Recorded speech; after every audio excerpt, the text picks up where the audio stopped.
بسم اللہ الرحمن الرحیم۔ السلام علیکم، آپ دیکھ رہے ہیں الف نیوز اور میں ہوں آپ کے ساتھ ماجد علی۔ شامل کرتے ہیں آج کی ون لائن ہیڈ لائنز۔ شہباز شریف نے وزیر اعظم پاکستان کا حلف اٹھا لیا۔ نومنتخب وزیر اعظم شہباز شریف نے اپنے عہدے کا حلف اٹھا لیا۔ ایوان صدر میں ہونے والی تقریب میں قائم مقام صدر صادق سنجرانی نے نومنتخب وزیر اعظم شہباز شریف سے حلف لیا۔ تحریک حلف برداری میں chairman Peoples Party Bilawal Bhutto, سربراہ پی ڈی ایم مولانا فضل الرحمان اور سابق وزیر اعظم یوسف رضا گیلانی بھی موجود تھے۔ خیال رہے کہ قومی اسمبلی میں ہونے والے اجلاس میں شہباز شریف نے قائد ایوان کے انتخاب میں 174 ووٹ حاصل کیے تھے۔ صدر مملکت ڈاکٹر عارف علوی علیل شہباز شریف سے حلف نہیں لے سکے۔ صدر مملکت ڈاکٹر عارف علوی علالت کے سبب مختصر رخصت پر چلے گئے، جس کے سبب وہ نئے وزیر اعظم شہباز شریف سے حلف نہیں لے سکے۔ نیوز رپورٹ کے مطابق ایوان صدر میں حلف برداری کی تقریب ہوئی، جس میں نومنتخب وزیر اعظم شہباز شریف نے حلف لیا۔ عارف علوی علیل ہو گئے اور چھٹی پر چلے گئے اور ان کی جگہ چیئرمین سینٹ صادق سنجرانی نے نومنتخب وزیر اعظم سے حلف لیا۔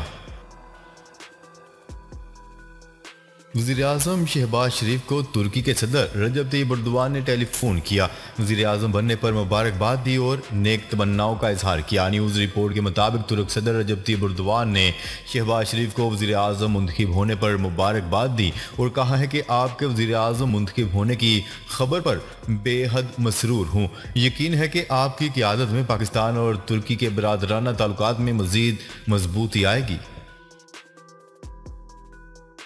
شہباز شریف کے وزیر اعظم منتخب ہونے پر چین کا رد عمل سامنے آ گیا۔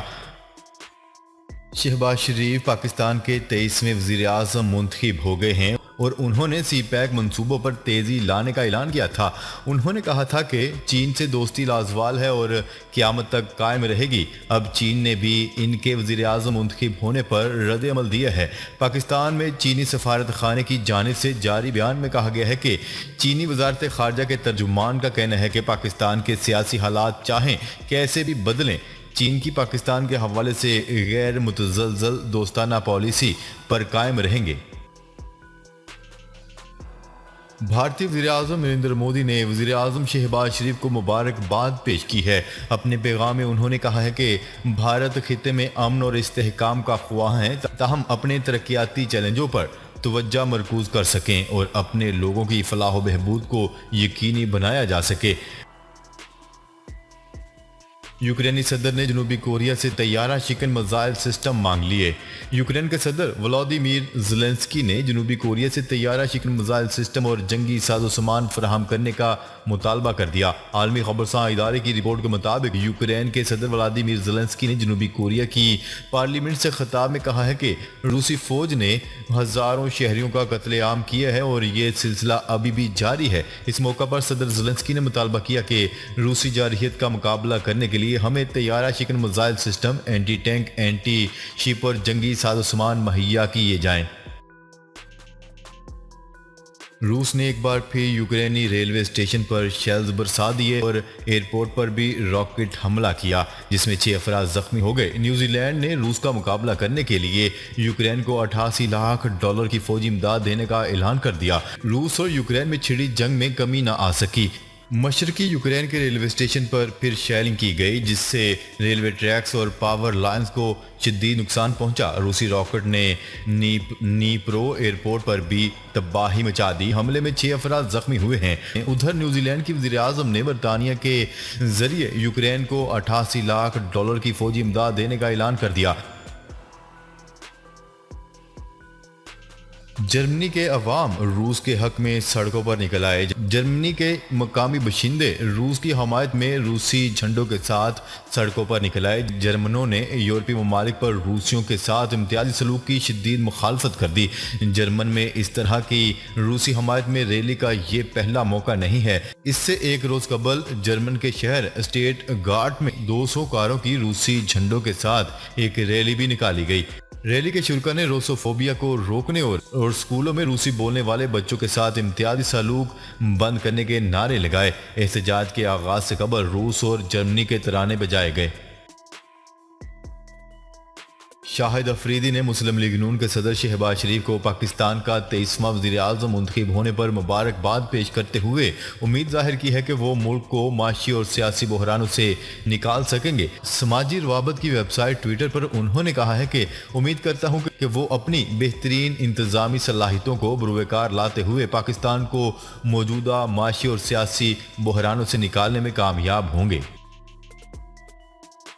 قائم مقام اسپیکر قاسم سوری نے غیر ملکی مراسلہ ایوان میں لہراتے ہوئے اسے سپریم کورٹ بھیجنے کا اعلان کر دیا۔ نئے وزیر اعظم کے انتخاب کے لیے قائم مقام اسپیکر قومی اسمبلی قاسم سوری کی زیر صدارت قومی اسمبلی کا اجلاس ہوا۔ آغاز میں ہی قاسم سوری کا کہنا تھا کہ عمران خان کے خلاف تحریک عدم اعتماد پر جو فیصلہ میں نے کیا تھا وہ حالات اور واقعات کے عین مطابق تھا۔ وہ فیصلہ پاکستان کی حیثیت سے اور قومی اسمبلی کے محافظ کے طور پر اسپیکر کے طور پر کیا۔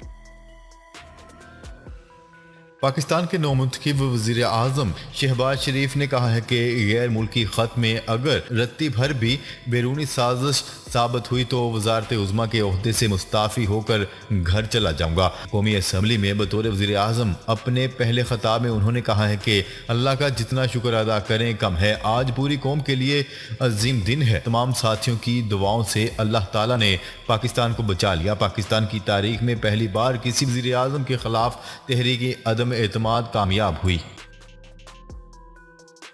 روسی خطرہ، نیٹو نے اپنی سرحدوں پر مستقل فوج تعینات کر دی۔ نیٹو کے سیکرٹری جنرل اسٹولٹنبرگ کا کہنا ہے کہ نیٹو مستقبل میں روسی جارحیت کا مقابلہ کرنے کی کوششوں کے سلسلے میں اپنی سرحدوں پر مستقل فوج تعینات کرنے کے منصوبے پر کام کر رہا ہے۔ نیوز رپورٹ کے مطابق بتایا گیا ہے کہ نیٹو کی خاص طور پر مخصوص اور متعین شدہ ملٹری فورسز سرحدوں کا دفاع کرنے کے لیے تعینات کی جائے گی۔ نیٹو کے سیکرٹری جنرل جینز اسٹولٹنبرگ نے اپنے ایک انٹرویو کے دوران کہا ہے کہ نیٹو پالیسی میں ایک بنیادی تبدیلی کرنے جا رہا ہے جو روسی صدر ولادیمیر پوٹن کے اقدامات کے طویل مدتی نتائج کی عکاسی کرے گی۔ افغانستان کو 3 کروڑ 20 لاکھ ڈالرز کی امداد موصول، شجرکاری مہم 2000 پودے تقسیم۔ افغان صوبے ہرات میں ٹریفک کے المناک حادثہ میں افغان امارات اسلامی فورس کے 11 اہلکار جاں بحق ہو گئے۔ ادھر افغانستان کو نقد انسانی امداد کی مد میں 3 کروڑ 20 لاکھ ڈالرز وصول ہوئے ہیں، جبکہ کابل میں شجرکاری مہم جاری ہے جس کے تحت صوبہ پنجشیر میں 2000 سے زیادہ پھلوں کے پودے تقسیم کیے گئے۔ روسی وزارت دفاع نے اعلان کیا ہے کہ یوکرین میں بولٹاوا کے علاقے اور میرہوڈ فضائی اڈے میں گولہ بارود کے گوداموں کو تباہ کر دیا گیا۔ اس طرح ایک دن کے اندر یوکرین کی 85 فوجی تنصیبات کو نشانہ بنایا گیا۔ علاوہ ازیں انتہائی درست نشانے پر مار کرنے والے میزائلوں کے ذریعے گولہ بارود کا گودام تباہ کر دیا گیا۔ غیر ملکی خبرساں ادارے کی رپورٹ کے مطابق روسی وزارت دفاع کے ترجمان نے دعویٰ کیا ہے کہ روسی افواج نے یوکرین کے شہر ماریوپول میں سینکڑوں یورپی اجرتی جنگجوؤں کا محاصرہ کر لیا ہے۔ لگژری گاڑیاں بنانے والی کمپنی ٹیسلا اسپیس ایکس کے بانی اور دنیا کے امیر ترین شخص ایلن مسک ٹویٹر کو بھی سنبھالنے جا رہے تھے، لیکن اب انہوں نے ٹویٹر بورڈ آف ڈائریکٹر میں شامل ہونے سے انکار کر دیا۔ ایلن مسک ٹویٹر کی سب سے زیادہ شیئر خریدنے کے بعد microblogging website Twitter کے بورڈ آف ڈائریکٹر میں شامل ہونے جا رہے تھے، جس کی تصدیق ٹویٹر کے چیف ایگزیکٹو نے کی تھی۔ اب ان کے شامل نہ ہونے کی تصدیق بھی چیف ایگزیکٹو نے ٹویٹر کے ذریعے کر دی۔ قومی کرکٹ ٹیم کے کپتان بابر اعظم آئی سی C player of the month قرار پائے۔ بابر اعظم نے ایک اور اعزاز اپنے نام کر لیا۔ بابر اعظم مارچ کے مہینے کے لیے آئی سی C player of the month کا ٹائٹل اپنے نام کرنے میں کامیاب ہو گئے۔ بابر اعظم نے آسٹریلیا کے خلاف کراچی ٹیسٹ میں میچ سیونگ 196 رنز کی اننگز کھیلی۔ ون ڈے سیریز میں بابر اعظم نے 2 سنچریوں سمیت 276 رنز اسکور کیے۔ شہباز شریف کے ساتھ نہیں بیٹھ سکتے، سابق وزیر اعظم عمران خان کا استعفے دینے کا اعلان۔ پاکستان تحریک انصاف کے چیئرمین عمران خان نے قومی اسمبلی سے استعفے دینے کا اعلان کر دیا۔ پی ٹی آئی کے ارکان ہاتھوں میں استعفے تھامے ایوان میں پہنچے، جبکہ ووٹنگ سے پہلے ایوان چھوڑ کر جانے کا فیصلہ کیا گیا تھا۔ ذرائع کا کہنا ہے کہ تحریک انصاف کے اراکین نے اسمبلیوں سے مستعفی ہونے کا اختیار سابق وزیر اعظم عمران خان کو دیا تھا۔ ناظرین اب تک کے لیے اتنا ہی، مزید خبریں لے کر بہت جلد آپ کی خدمت میں حاضر ہوں گے، تب تک کے لیے اپنا خیال رکھیے گا، اللہ نگہبان۔